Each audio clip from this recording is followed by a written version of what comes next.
थेसलोनिकीहरूलाई पावलको पहिलो पत्र। पुस्तक परिचय। थेसलोनिके उत्तर ग्रिसको माकेडोनिया भन्ने प्रदेशको राजधानी थियो। आफ्नो प्रचारको दोस्रो यात्रामा पावल थेसलोनिकेमा पुगे। त्यहाँ पावलको पहिलो भेटको वर्णन प्रेरित 17को 1देखि 9 सम्ममा लेखिएको छ। यो पत्र लगभग ईस्वी सम्वत 50मा कोरिन्थबाट लेखेर पठाइएको थियो। पावल थेसलोनिकेमा केही हप्तासम्म मात्र बस्न पाएका थिए।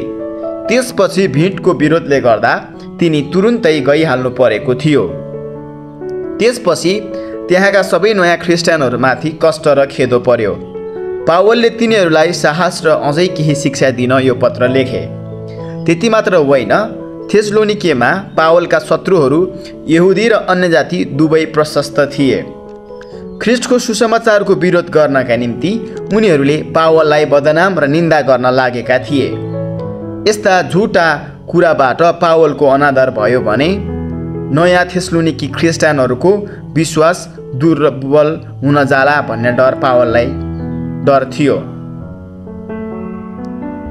यसकारण यस पत्रमा पावल आफ्ना शत्रुहरूका कुराको विरोध गर्दछन्। थेसलोनिकीहरूलाई पहिलो र दोस्रो पत्रहरू र गलातीहरूलाई लेखेको पत्र चाहिँ पावलले लेखेका पत्रहरूमध्ये सबैभन्दा पहिले लेखिएका थिए। यी तीनवटा पत्रहरू नयाँ करारमा लेखिएका प्रथम पुस्तकहरू हुन्। पावलको जीवनको विषयमा अझ बुझ्नलाई रोमीहरूलाई पावलको पत्रको परिचय हेर्नुहोस्। अध्याय 1। पावल सिलास र तिमोथीबाट परमेश्वर पिता र प्रभु यीशु ख्रिस्टमा थेसलोनिकीहरूको मण्डलीलाई अनुग्रह र शान्ति। थेसलोनिकीहरूका विश्वासको निम्ति धन्यवाद। हाम्रा प्रार्थनाहरूमा तिमीहरूको निरन्तर स्मरण गर्दै हामी परमेश्वरलाई तिमीहरू सबैका निम्ति धन्यवाद दिन्छौँ। हाम्रा परमेश्वर पिताको सामुन्ने हाम्रा प्रभु यीशु ख्रिस्टमा तिमीहरूका विश्वासको काम, प्रेमको परिश्रम र आशाको धैर्य निरन्तर सम्झन्छौँ। भाइ हो, परमेश्वरका प्रियहरू, तिमीहरूलाई उहाँले चुन्नुभएको हामीलाई थाहा छ, किनभने हाम्रो सुसमाचार तिमीहरू कहाँ वचनमा मात्र आएन, तर शक्ति र पवित्र आत्मामा अनि सम्पूर्ण निश्चयता साथ आएको हो। तिमीहरूका माझमा छँदा तिमीहरूकै खातिर हामी कस्ता किसिमका मानिस थियौँ तिमीहरू जान्दैनौ। तिमीहरू हाम्रा र प्रभुका अनुकरण गर्ने भयौ, किनकि पवित्र आत्माले दिनुभएको आनन्द साथ तिमीहरूले धेरै कष्टमा वचन ग्रहण गर्यौ।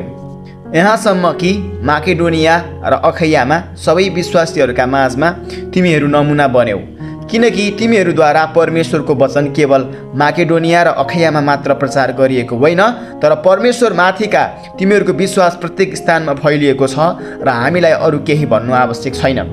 किनकि जुन किसिमले हाम्रो स्वागत तिमीहरू कहाँ भयो अनि जीवित र साँचो परमेश्वरको सेवा गर्न तिमीहरू मूर्तिहरूबाट परमेश्वरतर्फ फर्क्यौ, सो त मानिसहरूले नै बताउँछन्।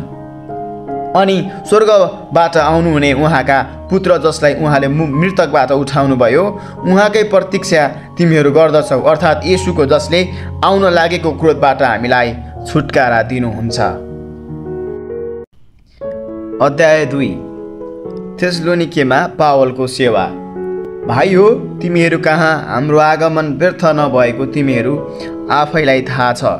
हामीले अघिबाटै फिलिपीमा कष्ट भोग्यौँ र अपमानित भयौँ भन्ने कुरा तिमीहरूलाई थाहा छ। तर घोर विरोध छँदाछँदै पनि परमेश्वरको सुसमाचार प्रचार गर्न हामीलाई परमेश्वरमा साहस मिलेको थियो, किनकि हाम्रो अर्थी उपदेश भुल वा अशुद्धताबाट उब्जेको होइन, न त यो छलकपटले भरिएको हो। तर जसरी सुसमाचार हाम्रो जिम्मामा सुम्पनका निम्ति परमेश्वरले हामीलाई योग्य ठान्नुभयो, त्यसरी नै मानिसलाई प्रसन्न पार्न होइन, तर हाम्रो हृदय जाँच्नुहुने परमेश्वरलाई प्रसन्न पार्न हामी बोल्दछौँ। तिमीहरूलाई थाहै छ कि हामीले कहिल्यै खुसामदीका कुरा गरेनौँ, न हामी लालचको बहानामा फस्यौँ। यसको साक्षी परमेश्वर हुनुहुन्छ। ख्रिस्टका प्रेरित भएका नाताले हामीले तिमीहरूमाथि अधिकार चलाउन सक्थ्यौँ, तापनि हामीले मानिसहरूबाट आदर खोजेनौँ, न त तिमीहरूबाट न अरू कसैबाट। आफ्ना बालकहरूलाई स्याहार्ने भाइ आमा चाहिँ तिमीहरूका बीचमा हामी कोमल भयौँ। यसैले स्नेहपूर्वक तिमीहरूको चाहना गरेर हामीहरू परमेश्वरको सुसमाचार मात्र होइन तर हाम्रो प्राण समेत तिमीहरूलाई दिनु तत्पर थियौँ, किनकि तिमीहरू हाम्रा निम्ति अति प्रिय भएका थियौ। किनभने भाइ हो, हाम्रो कष्ट र मेहनतको सम्झना तिमीहरूलाई छ। तिमीहरू कसैलाई बोझ नबोकाऊ भनेर दिनरात काम गरी हामीले परमेश्वरको सुसमाचार तिमीहरूलाई प्रचार गर्यौँ। तिमीहरू साक्षी छौ र परमेश्वर पनि कि तिमी विश्वासीहरूका अघि कसरी हाम्रो व्यवहार पवित्र, धार्मिक र निष्कोट थियो। किनकि तिमीहरूलाई थाहै छ बाबुले आफ्ना छोराछोरीहरूलाई जस्तै गरी हामीले तिमीहरू प्रत्येकलाई कसरी अर्थी उपदेश दिँदै र साहस पनि दिँदै तिमीहरूलाई आदेश दियौँ, यस हेतुले कि तिमीहरूको चालचलन परमेश्वरको योग्य होस्, जसले तिमीहरूलाई उहाँको आफ्नै राज्य र महिमामा बोलाउनुहुन्छ। यसकारण यसको निम्ति हामी पनि परमेश्वरलाई निरन्तर धन्यवाद चढाउँदछौँ कि तिमीहरूले हामीबाट सुनेका वचन जो वास्तवमा परमेश्वरको वचन हो, सो तिमीहरूले मानिसको वचन जस्तै होइन तर परमेश्वरको वचन जस्तै ग्रहण गर्यौ, जुन वचनले तिमी विश्वासीहरूमा काम गर्दछ। किनकि भाइ हो, ख्रीष्ट येशूमा यहुदियामा भएका परमेश्वरका मण्डलीहरूको अनुकरण गर्ने तिमीहरू भयौ, किनकि आफ्नै देश भाइहरूबाट तिमीहरूले यसरी दुःख भोग्यौ, त्यसरी तिनीहरूले यहुदीहरूबाट दुःख भोगेका थिए। यी यहुदीहरूले नै प्रभु येशू ख्रीष्टलाई र अगमवक्ताहरूलाई मारे र हामीलाई पनि बाहिर धपाएर परमेश्वरलाई अप्रसन्न तुल्याउँछन् अनि सबै मानिसहरूको विरोध गर्छन्। अन्य जातिहरूको उद्धार होस् भनेर तिनीहरूसँग बोल्नमा हामीलाई बाधा दिए। यसरी सधैँ उनीहरू आफ्नो पापको नापो भर्छन्, तर अन्त्यमा परमेश्वरको क्रोध तिनीहरूमाथि परेको छ। थेसलोनिकीहरूलाई भेट गर्न पावलको उत्कट इच्छा। किनकि भाइ हो, हृदयबाट होइन तर आँखाको साथ सोझो तिमीहरूसँग अल्प समयको निम्ति बिछोड भएका हुनाले उत्कट इच्छाले तिमीहरूलाई आम्ने सामने भेट गर्न उत्सुकता साथ हामीले चेष्टा गर्यौँ।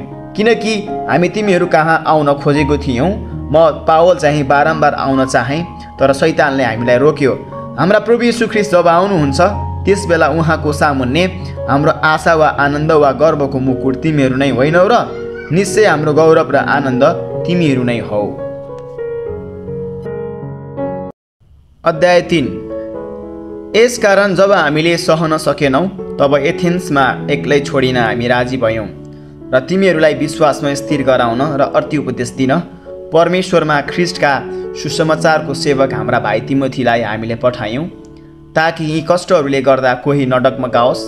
तिमीहरू आफैलाई थाहा छ कि यसैको निम्ति हामी खटाइएका हौँ, किनकि जब हामी तिमीहरूसँग थियौँ तब तिमीहरूले कष्ट भोग्नै पर्छ भनी हामीले अघिबाटै भनेको थियौँ। यो साँच्चै हुन पनि आयो, सो तिमीहरूलाई थाहा छ। यसकारण मैले अझै सहन नसक्दा परीक्षा गर्नेले कुनै किसिमले तिमीहरूलाई परीक्षामा पार्यो कि भनी र हाम्रा परिश्रम व्यर्थै जाला कि भन्ने डरले तिमीहरूको विश्वास थाहा पाउनलाई मैले तिनलाई पठाएँ। तिमोथीले ल्याएको खबर। तर अहिले तिमोथी तिमीहरू कहाँबाट हामी कहाँ आएर तिमीहरूको विश्वास र प्रेमको असल खबर हामीलाई सुनाए। तिमीहरूले हामीलाई भेट्न ज्यादै इच्छा गरी सधैँ प्रेमसँग हाम्रो सम्झना गर्दछौ भन्ने खबर तिनले दिए। हामी पनि तिमीहरूलाई भेट्न त्यत्तिकै चाहना गर्दछौँ। त्यसकारण भाइ हो, तिमीहरूका विश्वासको कारणले हाम्रा सारा दुःख र क्लेशमा तिमीहरूका विषयमा हामीले सान्त्वना पाएका छौँ। किनकि यदि तिमीहरू प्रभुमा दरिला भयौ र हामी जीवित रहन्छौँ, सबै आनन्द जो तिमीहरूका खातिर परमेश्वरमा हामी अनुभव गर्दछौँ त्यसको निम्ति र तिमीहरूका लागि हामी परमेश्वरलाई के धन्यवाद दिन सक्छौँ र तिमीहरूलाई आम्ने सामने भेटेर तिमीहरूका विश्वासको कमी पुरा गर्ने हेतुले हामी दिनरात जोसका साथ प्रार्थना गर्छौँ। अब हाम्रा परमेश्वर र पिता स्वयंले र हाम्रा प्रभु येशूले तिमीहरू कहाँ आउने हाम्रो बाटो खोलिदिउन्। जसरी हामी तिमीहरूलाई प्रेम गर्दछौँ त्यसरी नै प्रभुले तिमीहरूलाई एक अर्कासँग र सबै मानिससँग प्रेममा बढ्ने र प्रशस्त भइरहने तुल्याउन्। यस हेतुले कि उहाँका सबै सन्तहरूका साथमा हाम्रा प्रभु येशू ख्रीष्टको पुनरागमन हुँदा उहाँले हाम्रा परमेश्वर पिताको सामुन्ने तिमीहरूका हृदय पवित्र र निष्ठोर तुल्याई स्थिर गराउन्। अध्याय 4। परमेश्वरलाई प्रसन्न तुल्याउनु। अन्त्यमा भाइहरू, प्रभु येशूमा हामी तिमीहरूलाई आग्रहपूर्वक बिन्ती गर्छौँ र अर्थी दिन्छौँ कि तिमीहरूले कसरी जिउनु र परमेश्वरलाई प्रसन्न तुल्याउनु पर्छ भन्ने तिमीहरूले हामीबाट सिक्यौ र त्यसो गर्दै पनि छौ। त्यसैमा तिमीहरू झन् बढ्दै जाओ, किनकि तिमीहरूलाई थाहा छ हामीले प्रभु येशूद्वारा कुन कुन आदेशहरू तिमीहरूलाई दियौँ। किनकि परमेश्वरको इच्छा जो तिमीहरूको पवित्रकरण पनि हो, सो यो हो कि तिमीहरू व्यभिचारबाट अलग बस, पवित्र र आदर साथ आफ्नो निम्ति पत्नी लिनु। सो तिमीहरू प्रत्येकले जान, तर परमेश्वरलाई नचिन्ने अविश्वासीहरू जस्तै कामुकताको कुवासनामा नबस। यस विषयमा कसैले अपराध गरेर आफ्नो भाइलाई खराबी नगरोस्, किनकि यस्ता सबै कुरामा बदला लिनुहुने प्रभु नै हुनुहुन्छ। हामीले तिमीहरूलाई अगाडि नै यसबारे गम्भीर चेतावनी दिएका छौँ, किनकि परमेश्वरले हामीलाई अशुद्धताको निम्ति होइन तर पवित्रतामा बोलाउनु भएको छ। यसै कारण जसले यस कुराको अवहेलना गर्छ त्यसले मानिसको होइन तर परमेश्वरको अवहेलना गर्छ, जुन परमेश्वरले तिमीहरूलाई आफ्ना पवित्र आत्मा दिनुहुन्छ। तर भाइहरूप्रतिका प्रेमको विषयमा कसैले तिमीहरूलाई लेख्न खाँचो छैन, किनकि एकअर्कालाई प्रेम गर्नु भन्ने तिमीहरू आफैले पनि परमेश्वरबाट शिक्षा पाएका छौ। माकेडोनियाभरि सबै भाइहरूलाई तिमीहरू साँच्चै नै प्रेम गर्दछौ, तर भाइ हो झन् बढी त्यसै गर्दै जाओ भनी हामी तिमीहरूलाई अर्थी उपदेश दिन्छौँ। हामीले तिमीहरूलाई आज्ञा दिए चाहिँ तिमीहरू शान्त रहने, आफ्नै धन्दाको फिक्री गर्ने र आफ्नै हातले काम गर्ने प्रयत्न गर, ताकि बाहिरकाहरूद्वारा आदर पाउन सक र कसैको भरमा नपर। प्रभुको पुनरागमन। तर भाइ हो सुति गएकाहरूका विषयमा तिमीहरू अजान बस भन्ने हामी इच्छा गर्दैनौँ, र तिमीहरूले आशा नहुने मानिसहरू जस्ता शोक गर्नु नपरोस्, किनकि हामी विश्वास गर्छौँ कि येशू मर्नुभयो र फेरि जी उठ्नुभयो, र त्यसरी नै परमेश्वरले उहाँमा सुति गएकाहरूलाई येशूद्वारा ल्याउनुहुनेछ। प्रभुको वचनद्वारा हामी तिमीहरूलाई घोषणा गर्दछौँ कि हामी जो जीवित छौँ र प्रभुको पुनरागमनसम्म बाँचिरहन्छौँ, सुति गएकाहरूलाई कुनै किसिमले पनि उछिन्ने छैनौँ, किनकि प्रभु स्वयं हुकुमको गर्जनसित, प्रधान स्वर्गदूतको आवाज र परमेश्वरका तुरहीको स्वरसित स्वर्गबाट आउनुहुनेछ, र ख्रिस्टमा मरेकाहरू चाहिँ पहिले बौरी उठ्नेछन्। तब हामी बाँचिरहेका र छोडिएकाहरू प्रभुलाई आकाशमा भेट्न तिनीहरूका साथसाथै बादलमा उठाइ लगिनेछौँ, र यसरी हामी सधैँ प्रभुसँग रहनेछौँ। यसै कारण एकले अर्कालाई यी वचनहरूले सान्त्वना देऊ। अध्याय 5। तर भाइ हो समय र बेलाको विषयमा तिमीहरूलाई केही लेख्ने आवश्यकता छैन, किनकि तिमीहरू आफै राम्ररी जान्दछौ प्रभुको दिन त रातमा चोर आए चाहिँ आउनेछ। जब मानिसहरू शान्ति र सुरक्षा भनिरहेका हुन्छन्, तब गर्भवती स्त्रीलाई व्यथा लागे चाहिँ अचानक तिनीहरूमाथि विनाश आइलाग्छ र तिनीहरू कुनै रीतिले उम्कने छैनन्। तर भाइ हो तिमीहरू अन्धकारमा छैनौ, तसर्थ त्यस दिनले तिमीहरूलाई चोरले जस्तै चकित पार्ने छैन, किनकि तिमीहरू सबै ज्योतिका सन्तान र दिनका सन्तान हौ। हामी रातका र अन्धकारका सन्तान होइनौँ। यसकारण अरूहरू झैँ हामी नसुतौँ, तर जागा बसौँ र सचेत हौँ, किनकि सुत्नेहरू रातमा सुत्छन् र मद्य पिएर मात्नेहरू रातैमा मात्छन्, तर हामी चाहिँ दिनका हुनाले हामी सचेत हौँ र विश्वास र प्रेममा छातीको पाता र मुक्तिका आशाको टोप लगाऊँ, किनकि परमेश्वरले हामीलाई क्रोधको निम्ति होइन तर हाम्रा प्रभु येशू ख्रिस्टद्वारा मुक्ति प्राप्त गर्नलाई अघिबाटै नियुक्त गर्नुभएको हो। उहाँ हाम्रो निम्ति मर्नुभयो ताकि हामी जागा बसौँ वा सुतेका हौँ, हामी सबै उहाँकै साथमा जिउन सकौँ। यसकारण एकले अर्कालाई प्रोत्साहन दियो र एकले अर्कालाई दहिलो पार्ने काम गर, जस्ता तिमीहरू गर्दै पनि छौ। आखिरी शिक्षा।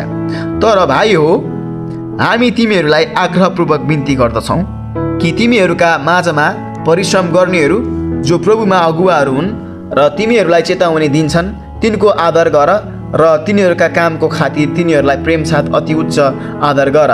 तिमीहरू आपसमा मेलमिलापमा बस। भाइ हो हामी तिमीहरूलाई अर्ती दिन्छौँ कि अल्छीहरूलाई चेतावनी दियो, हरेस खानेहरूलाई दिलासा दियो, कमजोरीहरूलाई मद्दत गर, ती सबैसँग सहनशीलता देखाओ। याद राख कसैले खराबीको बदलामा खराबी नगरोस्, तर एउटाले अर्का र सबैसँग सधैँ भलाइ गर्ने चेष्टा गर।